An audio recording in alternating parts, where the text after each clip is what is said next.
say good morning, Australia today, I really mean it. I've got two Australians. So good morning in different places of Australia. We are. We're not too far away. Only about Couple of hour plane 1,500 ride, kilometres or something. couple of hours on a Thousand plane. miles. You're a long way from me, I'll guarantee you. Good Well, morning. Good afternoon, Texas. thank you. Thank you. Well, you know what? We have a, I would say, a leading sclerologist joining us today, although she's an iridologist as well. But I'm very impressed with her sclerology knowledge, and she is quite advanced. And Vicky Murray from Australia, tell us where you are From the from sun, in from the Australia. Sunshine Coast. I live in the Sunshine. Sunshine Coast, which is the most beautiful part of the world, second to Santorini, I would say. Love living Wow. here. As That's a far big as the call. climate, and the it's very much a lifestyle here to encourage health.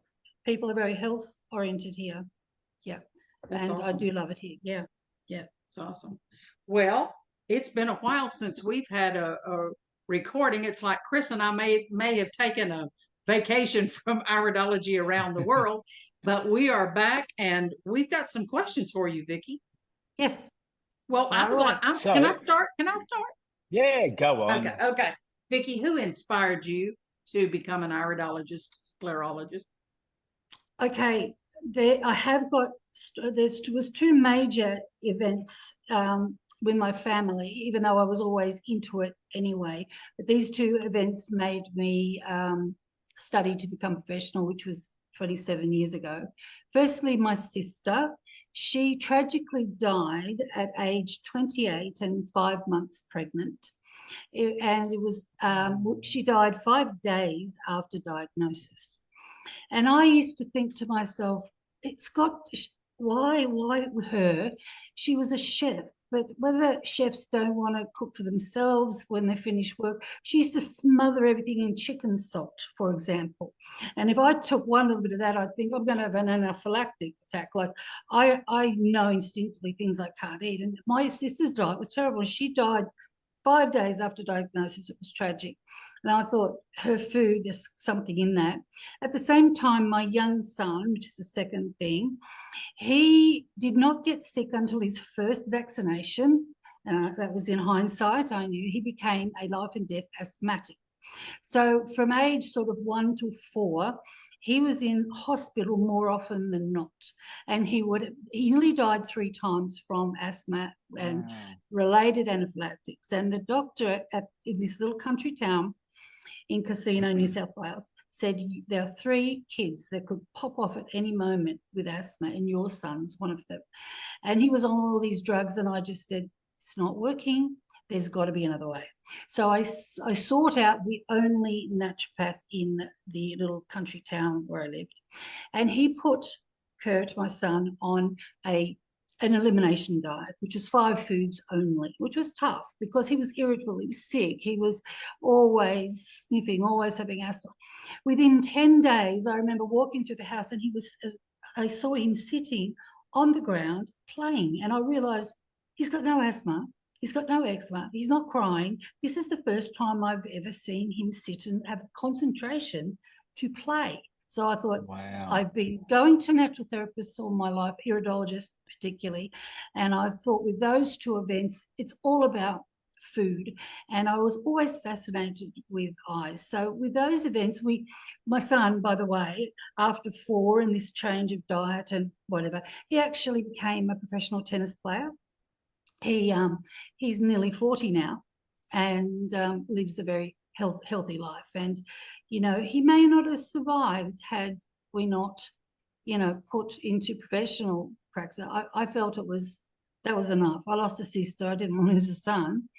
So, yeah, in 1997, I did the Iridology diploma here in Australia. And then I got really lucky.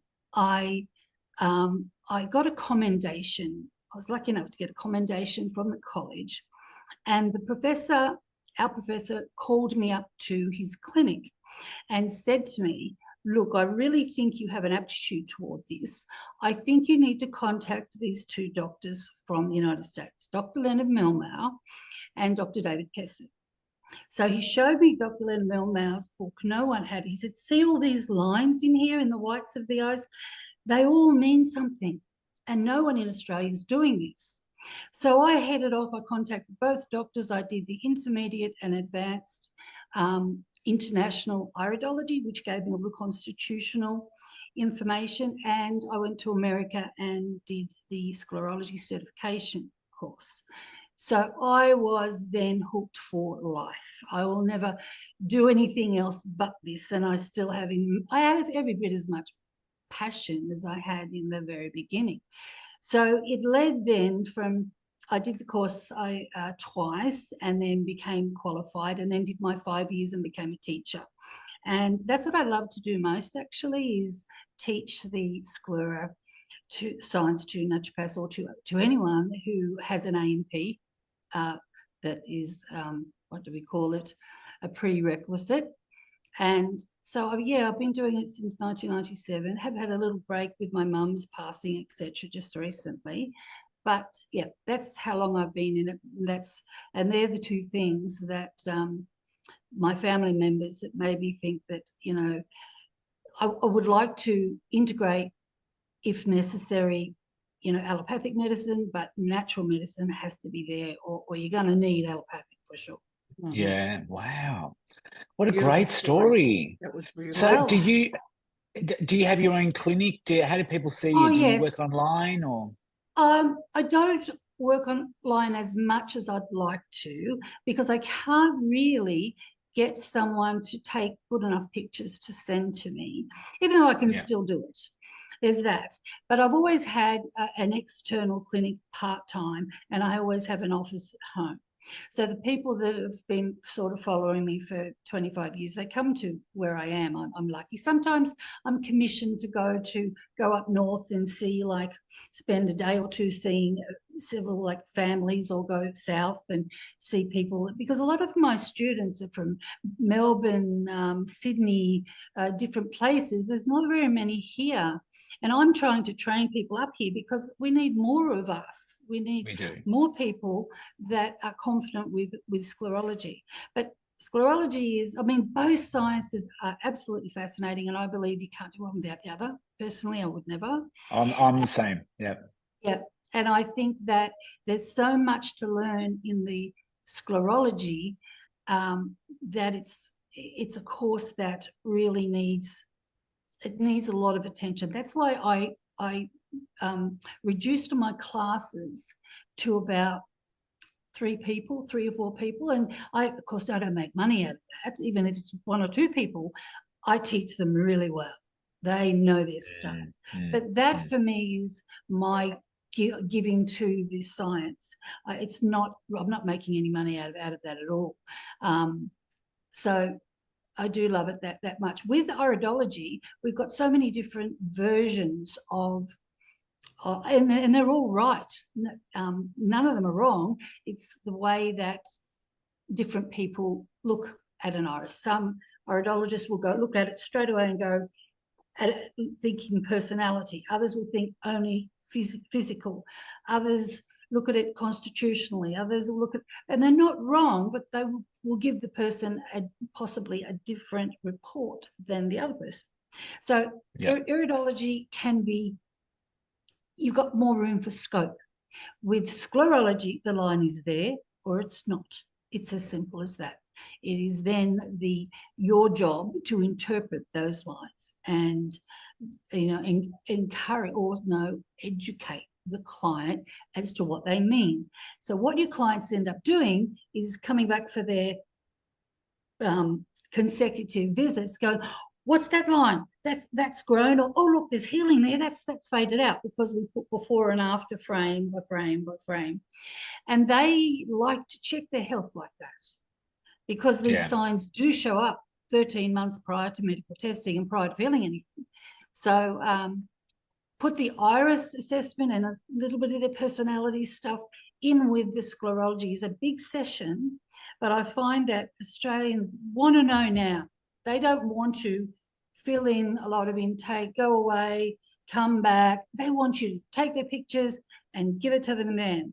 So it's hard to do that because you've got to be mentally in a lot of places. You're on the screen, you talk to the client, you're writing this, and it's a lot. But over the years, I've taught myself to do that.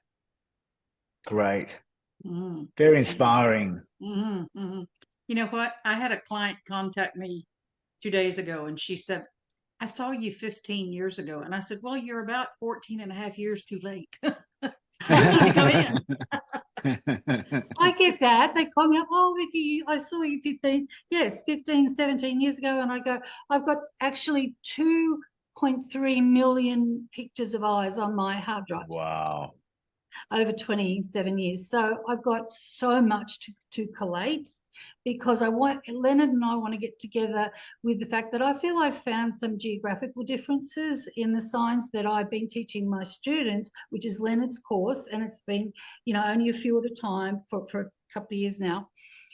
But the things that I'm teaching them, I also add in my things, which Leonard is very happy for me to do, because something that comes up often means something. If it keeps recurring and the person's saying, yes, they have that, well, this is all part of research, isn't it? That's how I was able Awesome. to find what I needed to find with the cranial nerves and work with C1 and C2. So yes, that is, stuff. it's research, and you know what? It is greatly needed today. Absolutely. We've got to keep posting this. We've got to write our books, put our things together. Yeah, work together with this. We want to grow the industry. This is silly. Some natural therapists seem to think, oh, they want their clients to themselves and they don't want to work with others or share. I've always been the opposite, and because I've been like that, my people come back because I'm not trying to withhold them. I refer them to whatever. I have a bit of a network of other practitioners, like an osteopath, a chiropractor, a herbalist, or whatever, and I will refer to them because my modality is mostly nutrition and supplementation. And Leonard advised me 20 years ago, just do this and be really good at it. Yeah. And send your people to the others, because you cannot, I don't care how smart you are, you cannot do every part of natural therapy properly, really well. It's too much. That's right. Yeah. You pick what a great philosophy. Yeah, yes, and you pick your passion and stick with it. Yeah.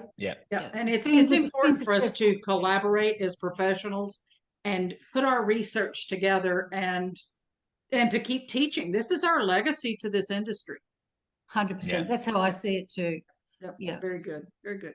All right, Awesome. Chris, go. So Vicky, out of all the 2.3 million eyes you've seen, well, photos, is there a favorite sign, whether it's iridology or sclerology, that you have? Can I give you one of each? Yeah, yes, for sure. Okay. I mean, of course, you first, as soon as you see an eye, you look at the pupil and you look at the constitution, and that tells you a lot. But I love to see the contraction furrows in an iris, and especially the ones, like there's two sorts.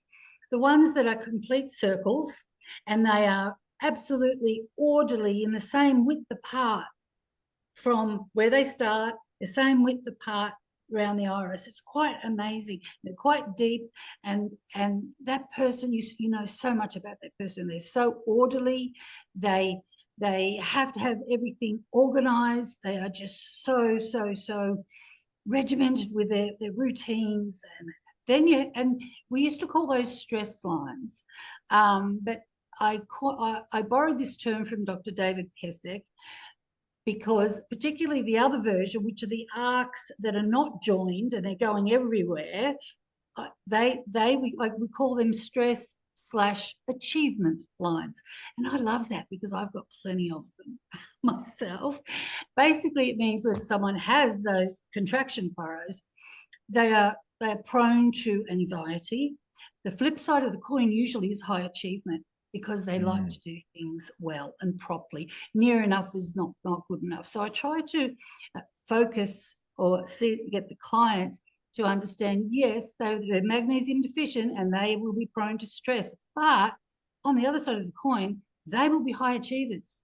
So usually, so that's my, oh, the other thing with the iris, I love to look at the colors, because the colors in the iris just tell you everything about the person. Like in a quick flash, you can see pigmentations of orange being pancreas or liver, or even the overtone of fiber structure.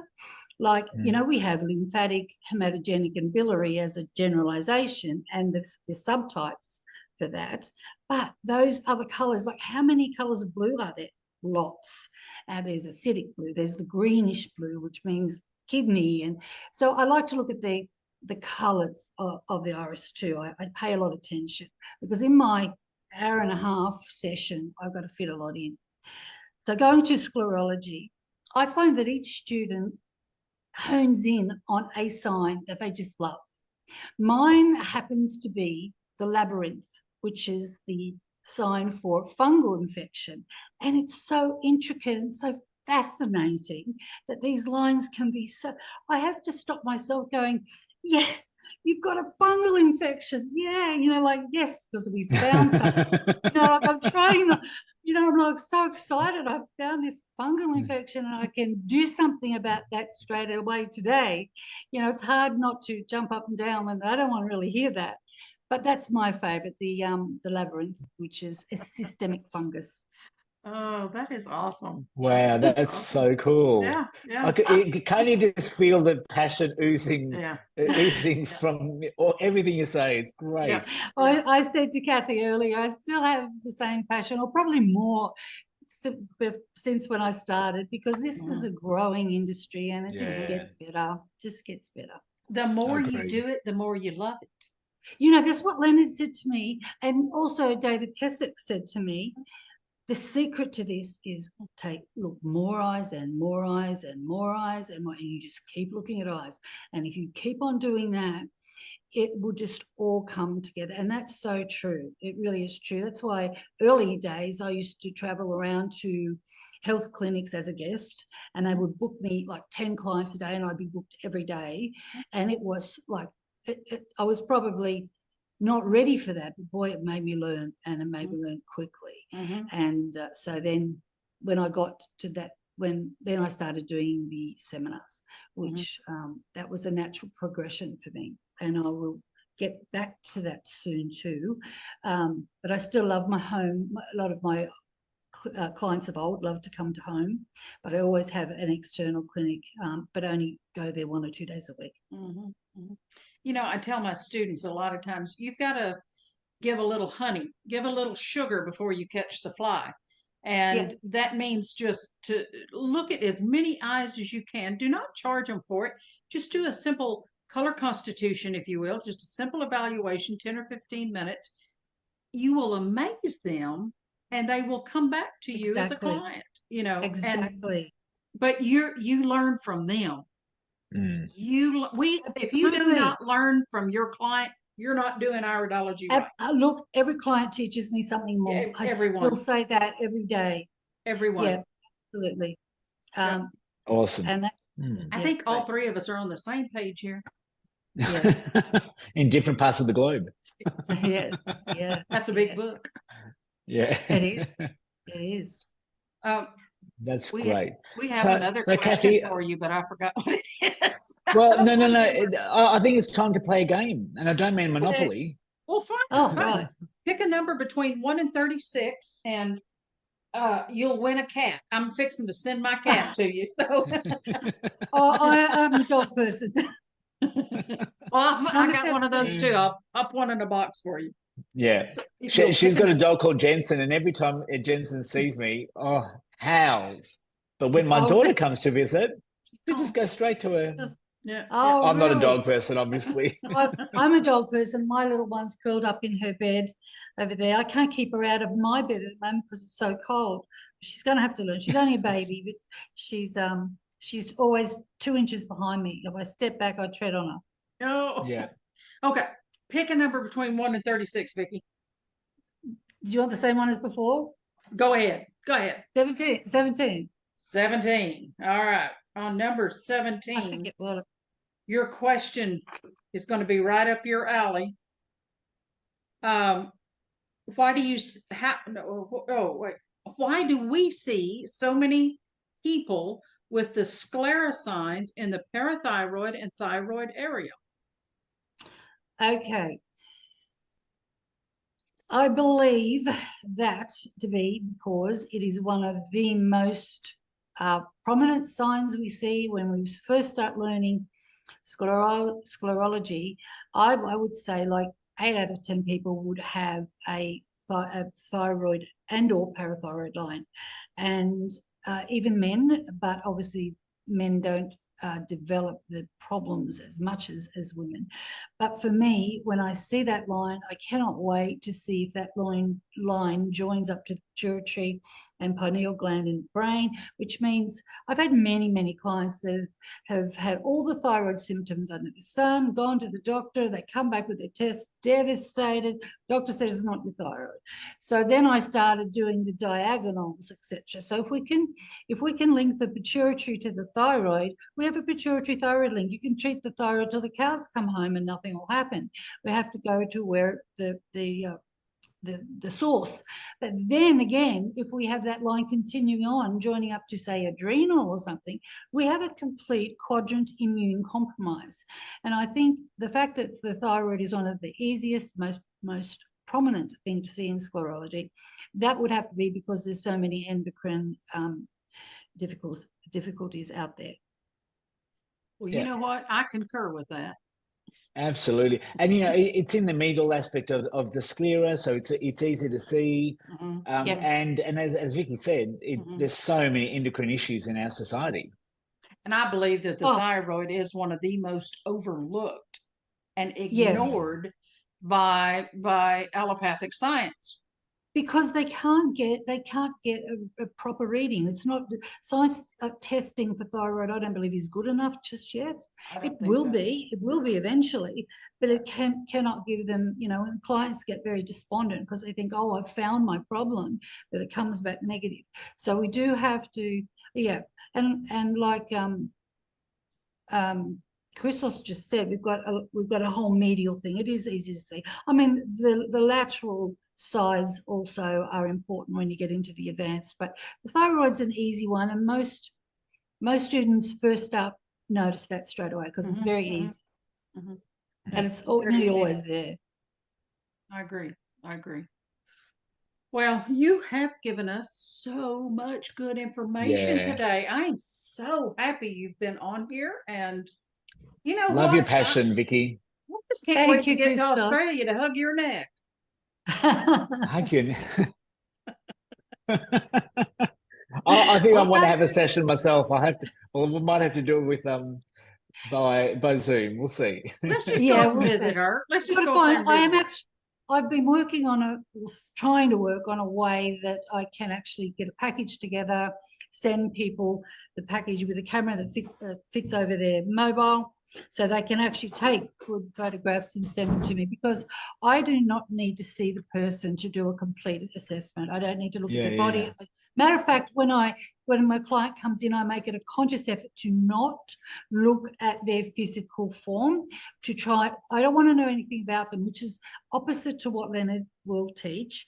And I think he knows I do this, and I've done it. And this is what made me learn so much and so quickly with the amount of people that I would see. And that is that I didn't want to know anything about them. I wanted to see if I got it. And when I did, that gave me more confidence. So I don't get them to fill out the big sheets, etc. I just like to not know anything about them and point out to them what the iris is saying. They get blown away because they know I know nothing about them. And it's not me, it's just my research over time and my good teachings by my mentors. Yeah. Awesome. That's beautiful. Okay. Beautiful. That's great. Well, you know what? I hate to say goodbye, but I think we need to, and y'all have to get on with your day, and we've got to start our day. I've got to go to work make now. Dinner. That's right. Yes. Okay. No, have a great day at work, Vicky. Lovely to see you. Lovely to be here. Thanks for inviting me. I enjoyed it a lot. Thank you, guys. Blessings. I appreciate it. Thank you. Okay. Bye-bye.